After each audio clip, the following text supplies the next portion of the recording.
Bom, então nossa aula de recuperação paralela, nosso conteúdo: corrente elétrica, potencial elétrico e resistores, tá? Tem associação de resistência.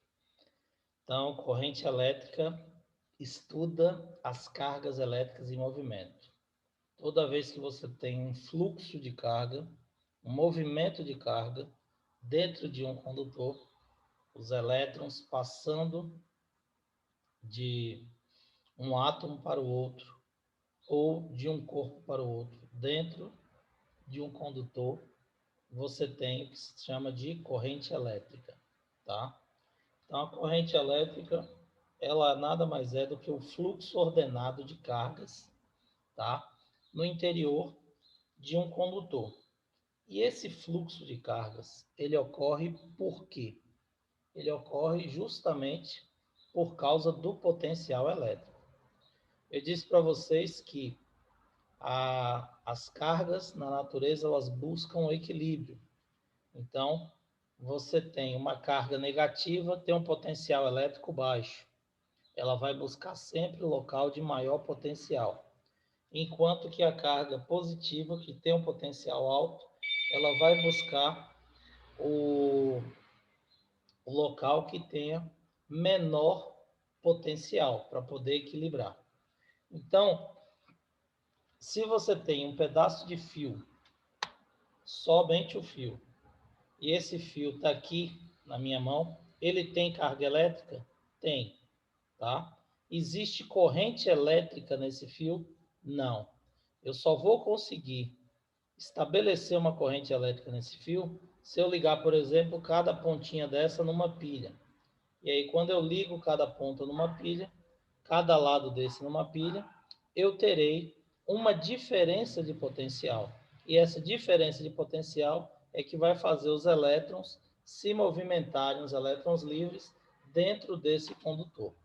Então, o potencial elétrico, ele é fundamental para que seja estabelecida uma corrente elétrica. Se você não tiver uma diferença de potencial nas extremidades do condutor, você tem carga elétrica, porém essas cargas não estarão se movimentando de um lado para o outro no condutor. Elas estão em movimento aleatório, tá? Existe um movimento vibratório dessas moléculas, desses elétrons, nesses respectivos átomos. Porém, esses elétrons não estão migrando de um átomo para o outro. E a eletricidade é justamente isso, a transferência de elétrons de um átomo para o outro. Então, você tem a transferência de elétrons estabelecida em função de uma diferença de potencial elétrico. Por isso que o potencial elétrico é importante. É ele que estabelece, através da sua diferença, o movimento de cargas. Então, como eu dei o exemplo aqui, nós temos um fio. O fio, por si só, existe carga elétrica no fio, porém não existe corrente elétrica. A partir do momento que eu pego as extremidades e ligo a uma fonte, a uma DDP qualquer, o que vai acontecer? Eu vou estabelecer um fluxo de cargas, tá? E esse fluxo de cargas é o que nós chamamos de corrente elétrica, tá? Nós temos dois tipos de corrente: a corrente elétrica real e a corrente elétrica convencional. A corrente elétrica real, ela corresponde ao fluxo de elétrons, cargas negativas, entre o polo negativo e positivo de um condutor. Então, seria essa movimentação aqui para a esquerda dos elétrons. A gente chama de corrente real. E a corrente convencional seria a movimentação de cargas positivas da placa positiva para a placa negativa da fonte, tá? Da DDP. Seria essa daqui que está roxa, está bem clarinha, mas seria roxa aqui. Essas cargas positivas para a direita. Estão se movimentando para a direita de vocês. Bom, a carga positiva, ela pode se movimentar. Ah, professor, mas você falou que os prótons não se movimentam. Prótons não se movimentam, porque são cargas positivas que se encontram no núcleo do átomo, ligado fortemente aos nêutrons e às outras substâncias que você tem no núcleo do átomo. Porém, você pode ter um corpo carregado positivamente.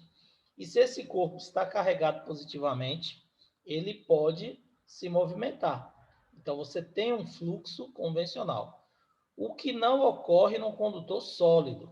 Tá? No condutor sólido, você tem os átomos, e aí o que vai se movimentar são os elétrons. Mas se você pega, por exemplo, uma solução eletrolítica, você bota água e mistura sal de cozinha, NaCl. Você sabe que os íons de cloro são negativos e o sódio positivo. O que vai acontecer? Quando você botar dois polos de uma pilha, de uma bateria, um gerador qualquer, mergulhar nessa solução eletrolítica, você vai ver o fluxo de cargas. Os íons de cloro vão se movimentar para a placa positiva e os de sódio vão se movimentar para a placa negativa. Então você vê e percebe a movimentação da carga positiva nitidamente, o que você não tem no condutor sólido, tá bom? Então, no condutor sólido, o movimento de cargas positivas, a corrente convencional é fictícia, tá? Porque você sabe o que vai acontecer, é o fluxo só de elétrons, tá? No condutor sólido. Porém, existe a corrente convencional.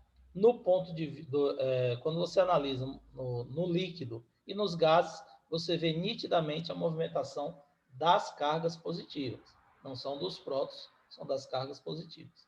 Tá certo? E aí nós estabelecemos a corrente real e a corrente convencional, tá? Através do sentido da movimentação das cargas em relação aos polos, tá? Dos geradores. Real é aquela que realmente existe, o fluxo de elétrons do polo negativo para o positivo, ok? E a corrente convencional seria o movimento hipotético, tá? O movimento fictício das cargas positivas do polo positivo para o negativo.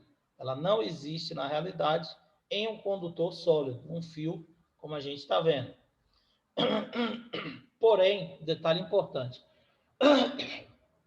toda a representação em provas, em vestibulares, no Enem, toda a representação de corrente no circuito é feita através da convencional. Então, qualquer questão que você pegar, indicou o sentido da corrente, está indicando o sentido da corrente convencional, certo? A corrente real, se ele for passar em uma questão, ele tem que chamar atenção no enunciado da questão. Se não disser nada e botou o sentido da corrente, você já sabe que o sentido da corrente é convencional. Se ele der o circuito e pedir para você estabelecer o sentido da corrente, você também tem que estabelecer o sentido da corrente convencional. Ah, como é que eu vou fazer isso? Você tem aqui um polo positivo, polo negativo. A corrente convencional é o movimento das cargas positivas, fictício, mas é o movimento das cargas positivas. Como é que ele vai ocorrer? A positiva, ela sai do positivo e vai em direção à negativa, para buscar o equilíbrio em relação ao potencial.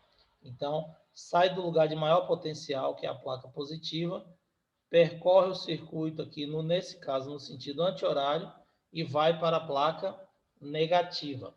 Esse é o sentido da corrente convencional. Tá certo? Então, não existe movimento de prótons, tá? Porém, existe a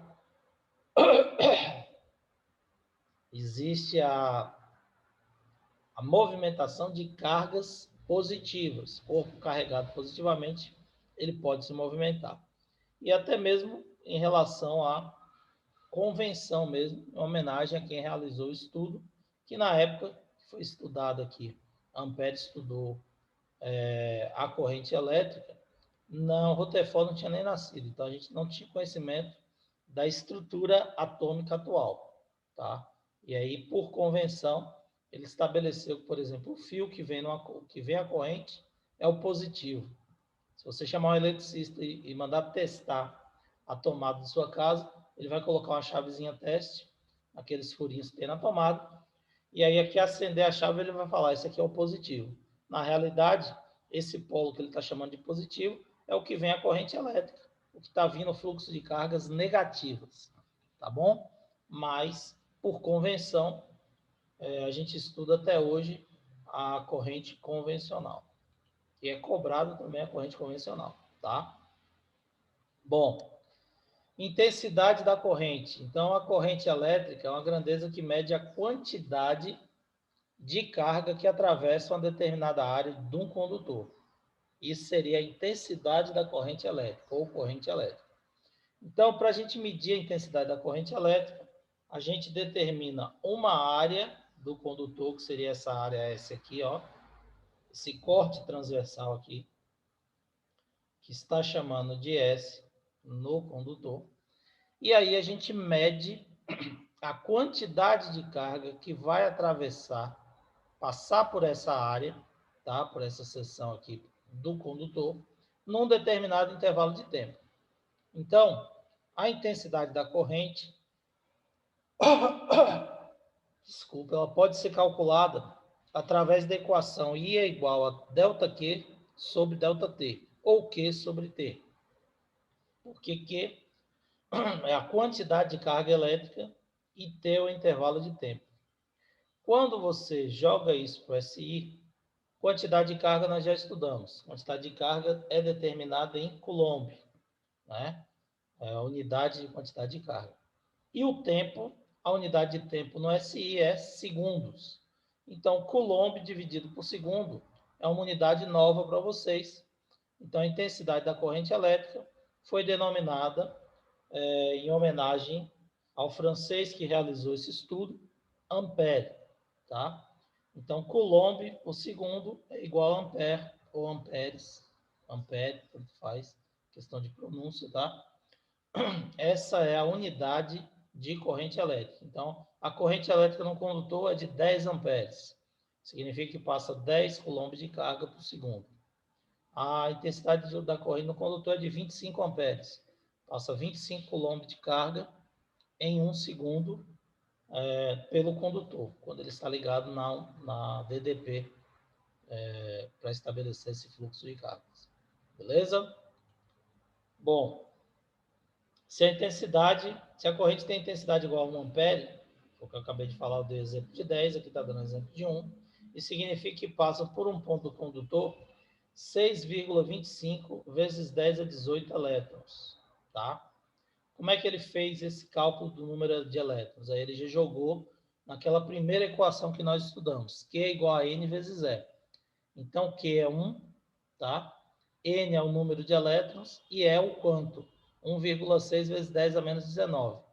Passa 1,6 menos 10 a 19, vezes 10 a menos 19, desculpe. Passa esse valor dividindo para o outro lado, o que vai acontecer? Você tem 1 dividido por 1,6 vezes 10 a menos 19, que vai dar 6,25 vezes 10 a 18 elétrons atravessando o condutor. Ok? Como a gente trabalha com carga elétrica, nós já vimos no Coulomb, a gente usa muito submúltiplos. Mili, micro, nano, pico. No caso aqui, a gente usa mais miliampere e microampere. Mili do mesmo jeito, 10 a menos 3, microcoulomb, 10 a menos 3, miliampere, 10 a menos 3. Microampere é a mesma coisa de microcoulomb é 1 vezes 10 a menos 6, aqui 1 vezes 10 a menos 6. Se ele botar numa questão nanocoulomb, você vai botar 1 vezes 10 a menos 9. Picocoulomb, 1 vezes 10 a menos 12. Porém, os mais usados são esses aqui, mili e microampere. Pode cair nanocoulomb, pode cair picocoulomb, você já sabe que é semelhante ao coulomb, o amperes, né? Então, nanoamperes, picoamperes é a mesma coisa de nanocoulomb, picocoulomb, a mesma relação matemática. Então, você vai botar lá 10 a menos 9 para nanoampere e 10 a menos 12 para picoampere, tá bom? Bom, graficamente, a corrente contínua, ela mantém um valor qualquer, sempre esse mesmo valor por um determinado tempo, e nós temos a corrente alternada, que ela aumenta e diminui com o passar do tempo. Essa alternância, ela provoca uma variação no potencial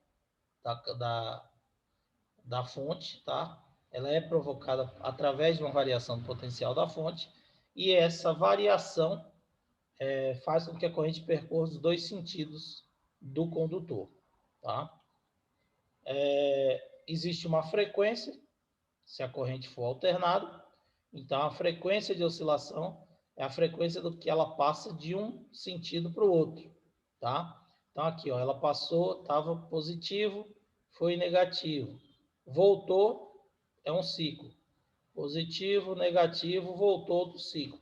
Igual a frequência que a gente estudou de ondas no movimento ondulatório, tá? Lá no finalzinho do segundo ano. A mesma coisa, a frequência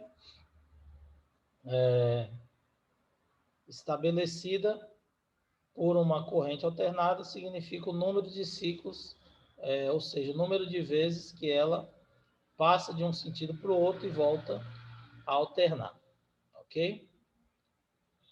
E nós temos a frequência, obviamente, medida em hertz, na mesma unidade que a gente viu o padrão do SI. Então, são ciclos por segundo.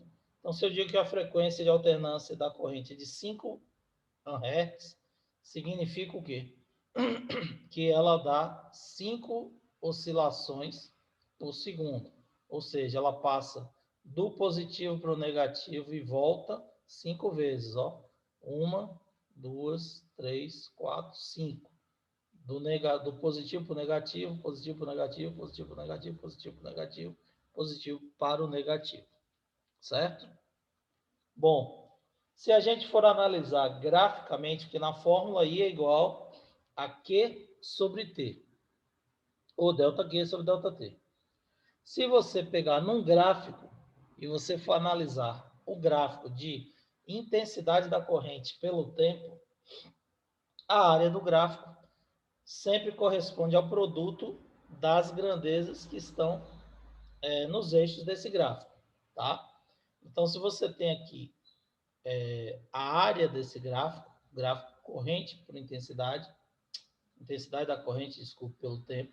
Se você tem esse gráfico de corrente por tempo, a área do gráfico vai corresponder ao produto I vezes T. E se você pega na nossa fórmula, I é igual a Q sobre T, se você passa o T multiplicando o I, você tem exatamente o quê? A quantidade de carga. Isso quer dizer que a quantidade de carga que atravessa um condutor, ela é numericamente igual à área que você tem do gráfico corrente versus tempo, qualquer que seja a área, tá? Aqui no caso nós temos uma curva. A gente não vai calcular em cima de curva, tá? Porque a gente não sabe ainda, vocês não aprenderam ainda a calcular áreas de curva, tá? Vocês vão calcular de figuras geométricas que vão aparecer para vocês, trapézio, triângulo, quadrado, retângulo. Aqui você vai ter uma reta, não vai ter essa curva. Mas se for uma curva, se for corrente também variável, como é o caso da corrente alternada, você também pode calcular pela área do gráfico. Tirou a área do gráfico, você sabe que você tem a quantidade de carga que está atravessando esse condutor, certo? Beleza? Aí é corrente elétrica, tá? Vamos ver alguns exemplos de corrente elétrica. Depois a gente volta para resistência elétrica.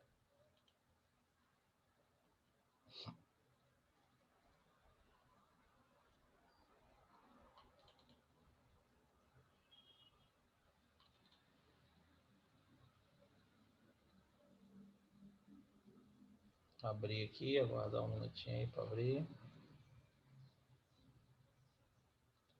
Enquanto abre aí o exemplo.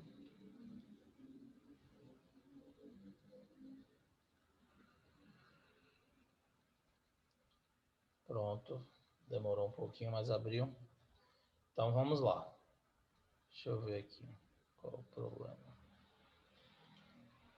Bom, então o que que acontece?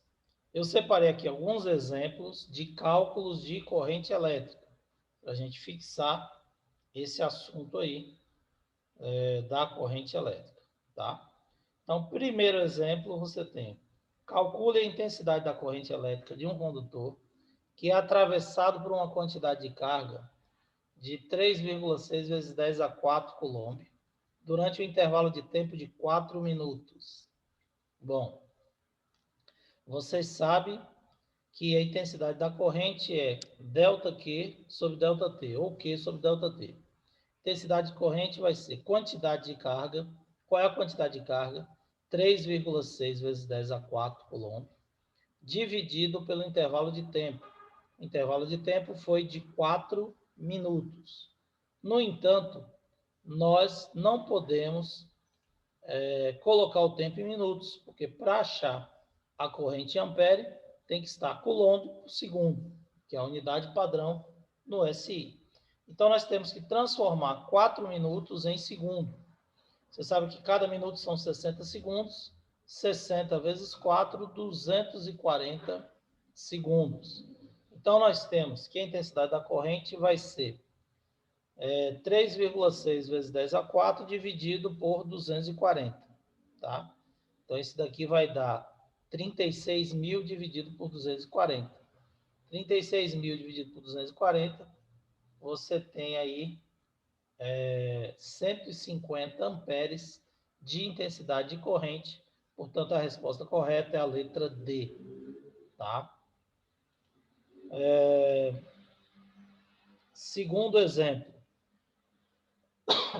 um condutor de cobre tem fluxo de cargas que o atravessa durante 10 minutos. Sabendo que a quantidade de cargas é de 7,2 vezes 10 a 3 coulomb, determine a corrente desse condutor. Novamente, a mesma coisa. Você tem quantidade de carga sobre intervalo de tempo para calcular a corrente elétrica. Ele deu a quantidade de carga e deu o intervalo de tempo. Você vai pegar esses dados e observar se as unidades estão equivalentes para que você possa fazer o cálculo. Então, I vai ser ΔQ 7,2 vezes 10 a 3 coulomb, 7.200 coulomb, tá certo? Já está na unidade correta. Dividido pelo tempo, que foi de 10 minutos. Nosso tempo não está na unidade correta, tem que estar em segundo. Novamente, 1 minuto são 60 segundos. 10 vezes 60, 600 segundos. Então, isso significa dizer que você vai ter intensidade da corrente igual a 7.200 dividido por 600, o que nos dá uma intensidade de corrente de 12 amperes. Portanto, a resposta correta é a letra C, 12 amperes. Tá? Terceiro exemplo.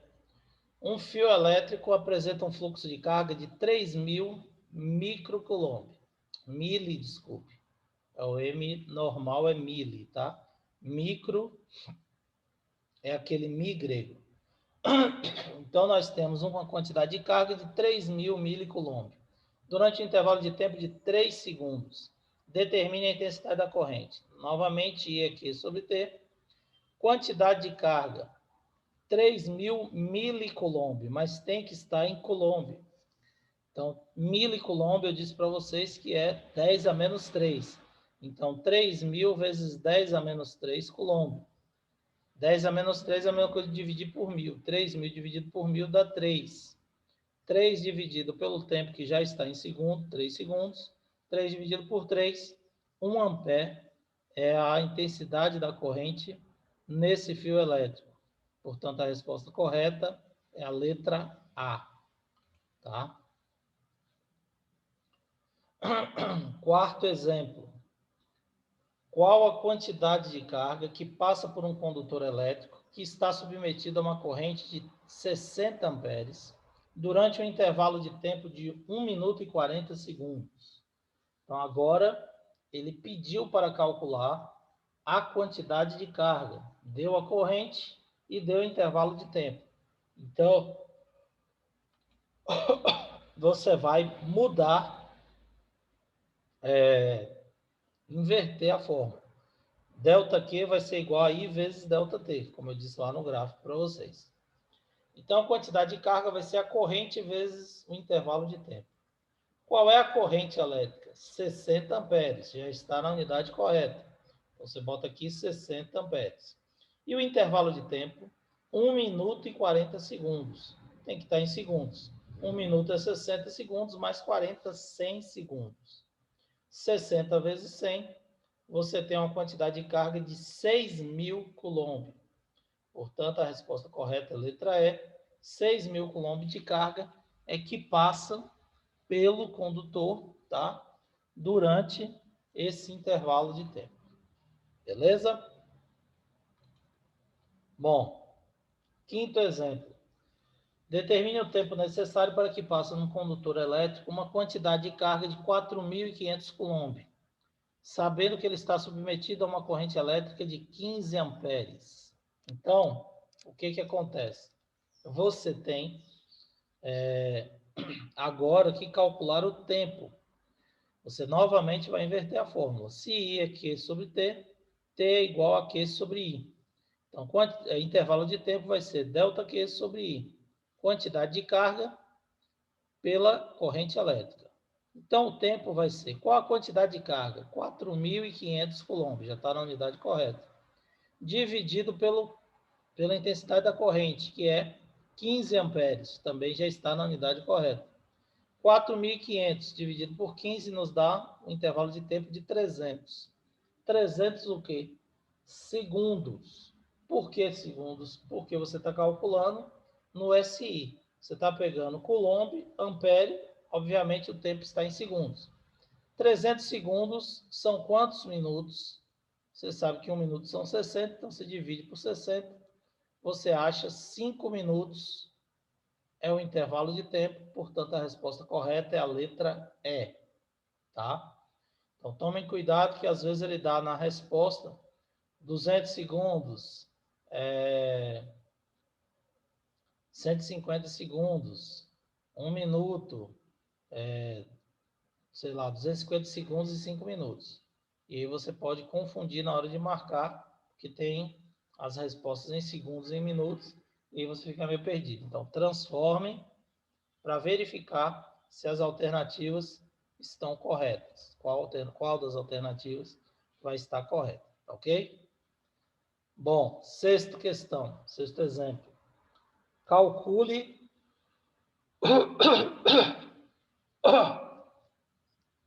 calcule a intensidade da corrente elétrica em um condutor que é atravessado por uma quantidade de carga de 8 vezes 10 a 3 coulomb durante um intervalo de tempo de 2 segundos.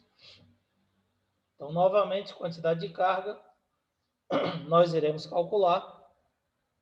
I é igual a ΔQ sobre ΔT, quantidade de carga 8.000 coulomb, dividido por 2 segundos, tá? 8.000 dividido por 2 dá 4.000 amperes. 4.000 amperes, resposta correta, letra E. Sétimo exemplo, numa seção reta de um condutor de eletricidade, passam 12 coulomb por minuto.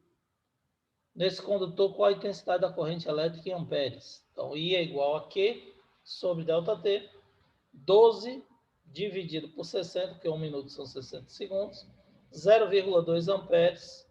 Portanto, a resposta correta é a letra B. Tá? E oitavo exemplo, e o último de corrente elétrica. Pela seção reta de um fio, passam 5 vezes 10 a 18 elétrons a cada 2 segundos. Sabendo que a carga elementar é de 1,6 vezes 10 a menos 19, podemos afirmar que a corrente elétrica que percorre o fio tem intensidade de quanto? Então, nós sabemos que corrente é quantidade de carga pelo tempo, sobre o tempo. Ele não deu a quantidade de carga, porém ele deu o número de elétrons, tá? E a carga elementar, que ele nem precisava dar, isso aqui a gente tem que saber de cor, 1,6 vezes 10 a menos 19. Então, você vai calcular através daquela primeira equação que nós vimos de quantização de carga. Então, quantidade de carga é igual a N vezes E.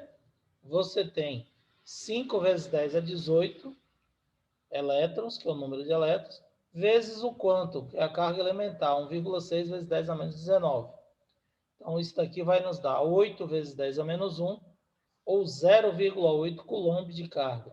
É a quantidade de carga que passa por esse condutor. Quanto tempo ela passa? Ela passa pelo condutor durante 2 segundos.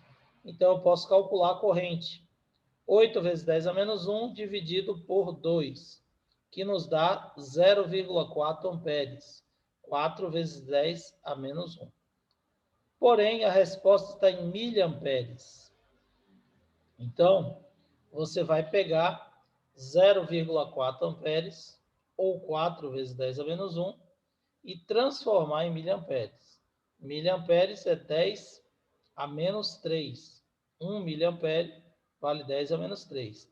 Então, você vai pegar aqui, no caso, e multiplicar por 1000. Você está fazendo o contrário, você está passando de miliamperes para amperes agora. Se de amperes para miliamperes você divide por 1000, multiplica por 10 a menos 3. De miliamperes para amperes você faz o contrário, você multiplica por 1000. Então, 0,4 vezes 1000, ou 4 vezes 10 a menos 1, vezes 10 a 3, que é o 1000. Vai ficar 4 vezes 10 a 2. 4 vezes 10 a 2 é 400 miliamperes. Resposta correta, letra D.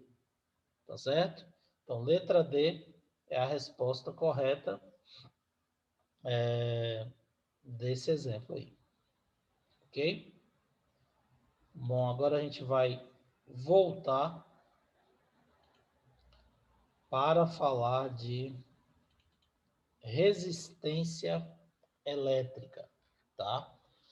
Então, resistência elétrica, ela é uma grandeza oposta à corrente elétrica. Então, quando você analisa a corrente elétrica, o fluxo de cargas no condutor, esse fluxo de cargas ele não é organizado bonitinho. Os elétrons eles não entram enfileirados num condutor e vai passando pelo condutor em linha reta bonitinho. Eles entram aleatoriamente, porque eles escapam em pontos separados, diferentes da eletrosfera. E ele sai sempre pela tangente. Então, ele pode sair para cima, para um lado, para baixo, para o outro, tanto faz. No ponto que ele escapar da eletrosfera, ele sai tangente. Então, quando os elétrons começam a se movimentar, eles se movimentam em vários sentidos e direções diferentes. Isso, quando ele entra no condutor e começa a movimentar, vai promover uma série de choques. E eles vão se chocar contra as paredes do condutor e contra outros elétrons que estão se movimentando também. E esse choque, ele vai provocar uma dificuldade na passagem de carga. Porque se ele entrasse retinho, ele viria aqui, ó, e atravessaria o condutor em linha reta rapidinho. Mas quando ele entra de forma aleatória, ele vai batendo nas paredes do condutor até conseguir sair. Então, essa dificuldade que ele apresenta é o que a gente chama de resistência elétrica. Então, a resistência elétrica é justamente a oposição à passagem de carga oferecida pelo condutor. Quando você tem uma passagem de carga rápida, é porque a intensidade da corrente está sendo grande e a resistência elétrica é pequena. Se você tem uma resistência elétrica grande, a intensidade da corrente, o fluxo de cargas, a quantidade de carga que passa pelo condutor vai ser menor, é pequena. Então, nós teremos uma resistência elétrica grande quando a corrente for pequena e vice-versa, tá certo? Então, a resistência elétrica nada mais é do que a dificuldade oferecida à passagem de carga pelo condutor. Os elétrons colidem com os átomos do material, encontrando uma oposição à sua movimentação. Além disso, eles colidem também com os outros elétrons, tá? Que estão entrando de forma aleatória também no condutor. A grandeza que mede essa dificuldade de movimento é a nossa resistência elétrica, que será representada pelo R maiúsculo, tá? Resistência é igual a V sobre I, voltagem sobre a intensidade da corrente. Observe aqui que ela é inversamente proporcional à resistência, tá certo? Então, quanto maior a resistência, menor a corrente. Quanto maior a corrente, menor será a resistência.